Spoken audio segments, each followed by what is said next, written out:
Hello दोस्तों, नमस्कार। आज हम लोग क्लास 10 सामाजिक विज्ञान का इम्पोर्टेंट क्वेश्चन को देखने वाले हैं। मैं आप सभी प्रिय छात्रों के लिए मैं बहुत ही ज़्यादा अपने तरीके से तक प्रयास कर रहा हूं कि आप सभी लोग जो इस चैनल से जुड़े हुए हैं या जो भी छात्र वीडियो को देख रहे हैं, उन सभी के लिए मैं एक ही बात कहना चाहूँगा कि आप सभी लोग अपने अच्छे स्कोर के साथ, अच्छे मार्क्स के साथ बोर्ड परीक्षा में उत्तीर्ण हों। तो इन्हीं कामना के साथ में आज का जो वीडियो है वह स्टार्ट करते हैं। तो इस सामाजिक सब विज्ञान जो सब्जेक्ट है, क्या है सामाजिक विज्ञान।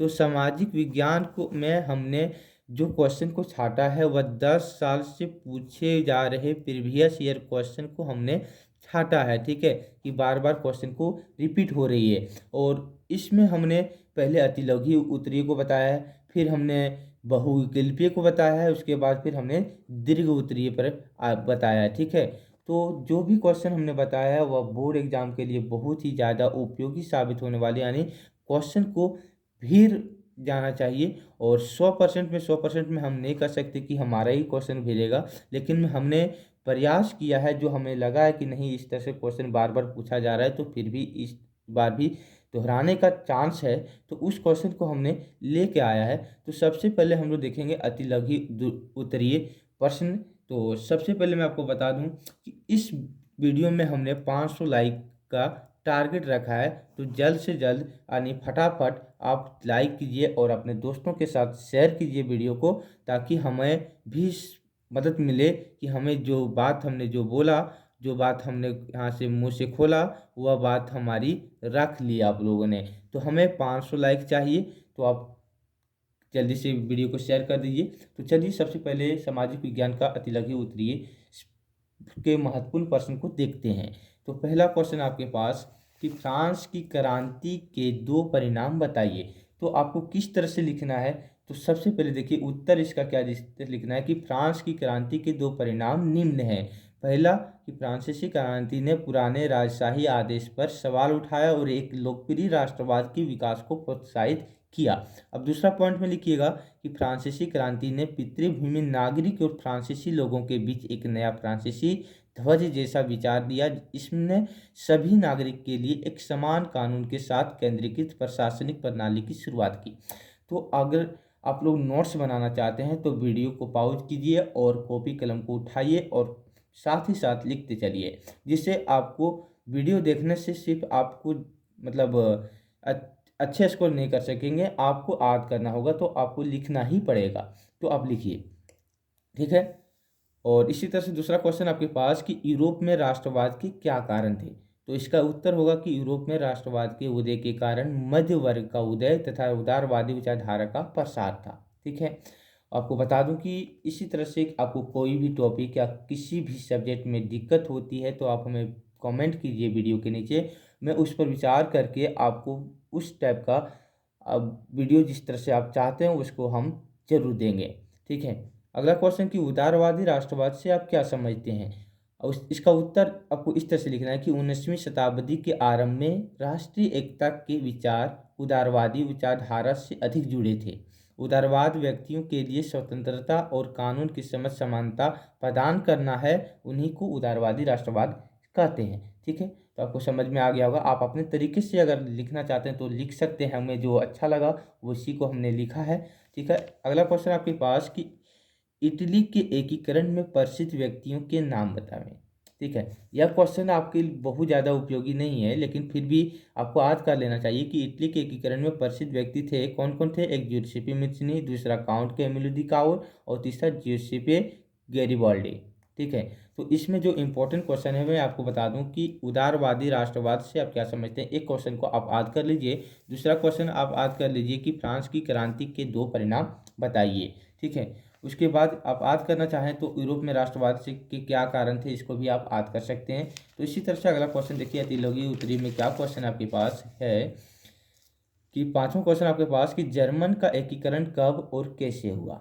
ठीक है, इसको इस तरह से क्वेश्चन पूछ सकता है कि जर्मनी के एकीकरण में सबसे महत्वपूर्ण योगदान किसका था, या जर्मनी राष्ट्र का प्रथम सम्राट घोषित किसको किया गया।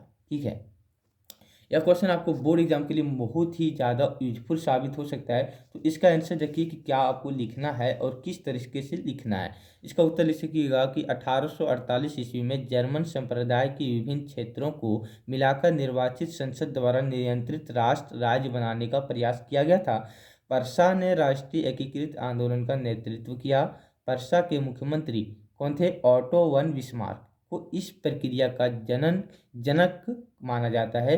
विलियम प्रथम को जर्मनी का प्रथम सम्राट घोषित किया गया था।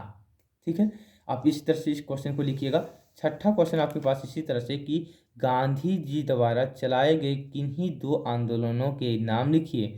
सविनय अवज्ञा आंदोलन आरंभ होने के क्या कारण थे? कोई दो कारण लिखिए। अगर देखिए इसमें क्या है लॉजिक, लॉजिक को समझिए। पहले क्या कहा क्वेश्चन कि गांधी जी द्वारा चलाए गए किन्हीं दो आंदोलनों के नाम लिखिए, और उसके बाद क्या दिया? सविनय अवज्ञा आंदोलन। तो पहला आंसर हमको ही मिल गया, दो में एक तो हो गया सविनय अवज्ञा आंदोलन। ठीक है, तो इसको देखिए किस तरह से लिखिएगा। अब उत्तर इसका या सहयोग आंदोलन। असहयोग आंदोलन जो चला वर्ष 1921 से 1922 तक चला, यानी 1 साल चला। ठीक है, और दूसरा सविनय अवज्ञा आंदोलन जो चर्चा की है पहले क्वेश्चन में, उस चला 4 साल। ठीक है, वर्ष 1930 से 1934 तक महात्मा गांधी द्वारा प्रारंभ किए गए दो प्रमुख आंदोलन थे। ठीक है, अब थोड़ा रुकिएगा, मैंने रुकने के लिए इसके लिए बोला क्योंकि क्वेश्चन दिखाई नहीं दे रहा था। ठीक है, अब अगला क्वेश्चन इसी में था क्या कि सविनय अवज्ञा आंदोलन आरंभ होने के क्या कारण थे। तो देखिए सविनय अवज्ञा आंदोलन आरंभ होने के निम्न कारण थे, लिख सकते हैं। तो इसमें के कितने कारण लिखने बोले हैं? 2 कारण लिखने बोले हैं। तो अब पहला कारण लिखिए कि ब्रिटिश सरकार ने भारत में संविधान निर्माण हेतु सर्वदलीय बैठक में पारित नेहरू रिपोर्ट का अस्वीकार कर दिया था। ठीक है, और दूसरा पॉइंट में आपको लिखना है ब्रिटिश सरकार ने कांग्रेस की पूर्ण स्वराज मांग भी अस्वीकृत कर दी थी। हमने जो छोटा हमें जो लगा वो लिखा है, अगर आप अपने तरीके से लिखना चाहें तो लिख सकते हैं, लेकिन क्वेश्चन को आप याद कर लीजिएगा। ठीक है, छठा क्वेश्चन भी आपके लिए उपयोगी था। सातवां क्वेश्चन आपके पास कि साइमन कमीशन का गठन क्यों किया गया था? पहले हमने टिक मार दिया, ये क्वेश्चन बहुत ही ज़्यादा इंपॉर्टेंट है आपके बोर्ड एग्जाम 2021 के लिए।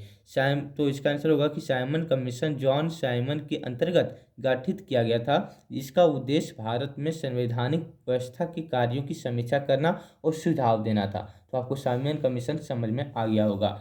अगला क्वेश्चन कि प्रथम विश्व युद्ध में किस प्रकार का हथियार का प्रयोग किया गया था? यह आपके बोर्ड एग्जाम के लिए उपयोगी नहीं है, लेकिन फिर भी हमें मन को मतलब लग रहा था कभी कि उपयोगी है नहीं है, इस कारण से हम चलो बोले कि चलो भाई ये क्वेश्चन अगर एक्स्ट्रा याद कर लेता तो कोई भी दिक्कत होने वाली नहीं है, तो इसलिए हमने क्वेश्चन को लिखा है। तो इसका आंसर होगा कि प्रथम विश्व युद्ध में पहली बार आधुनिक हथियार का प्रयोग किया गया था, जिसमें मशीन गन, टैंक, हवाई जहाज, रासायनिक हथियार आदि शामिल थे। आप इसको 1-2 बार पढ़ें याद हो जाएगा, तो इसमें कोई दिक्कत होने वाली नहीं है। तो ये भी अगर आप याद करना चाहें तो याद कर सकते हैं। 9वां क्वेश्चन आपके पास कि संसाधन नियोजन से आप क्या समझते हैं? यह क्वेश्चन आपके लिए इंपॉर्टेंट हो सकता है, तो आप इसका आंसर लिखिएगा कि संसाधन नियोजन से आशय उपलब्ध संसाधनों की पहचान और मात्रा के साथ साथ उनके उचित विकास से है। ठीक है, तो अगला क्वेश्चन आपके पास कि रबी और खरीफ ऋतु की मुख्य फसलों के नाम लिखिए। तो रबी फसलें हो सकते हैं क्या? गेहूँ, जौ, मटर, चना, सरसों आदि। और खरीफ फसलें चावल, मक्का, ज्वार, बाजरा, दालें, मूंगफली आदि इत्यादि। ठीक है, तो इसके अभी क्वेश्चन आपके लिए उपयोगी है। तो हमें उपयोगी क्वेश्चन को ही हम लेकर आए हैं जो आपके लिए बोर्ड एग्जाम के लिए फायदेमंद साबित हो, उसी को लेकर आए हैं। फालतू को हमने लेके क्वेश्चन नहीं आया है। तो आप सभी को याद कर लीजिए, वीडियो को पॉज कीजिए और लिखिए और याद कीजिए। अगला क्वेश्चन 11वां कि बहुउद्देशीय परियोजना क्या है? तो बहुउद्देशीय परियोजनाओं को स्वतंत्रता के पश्चात शुरू किया गया था। इस परियोजना का उद्देश्य नदी के जल का को संग्रहित करके जल संसाधनों को समुचित प्रबंधन विकसित करना है। तो यहाँ पे आपका अतिलघु उत्तरीय प्रश्न समाप्त होता है। अब चलते हैं बहुविकल्पीय उत्तरीय से महत्वपूर्ण प्रश्न देखते हैं। उस क्वेश्चन को क्या क्वेश्चन है, पहले क्वेश्चन को मोड़ लेते हैं।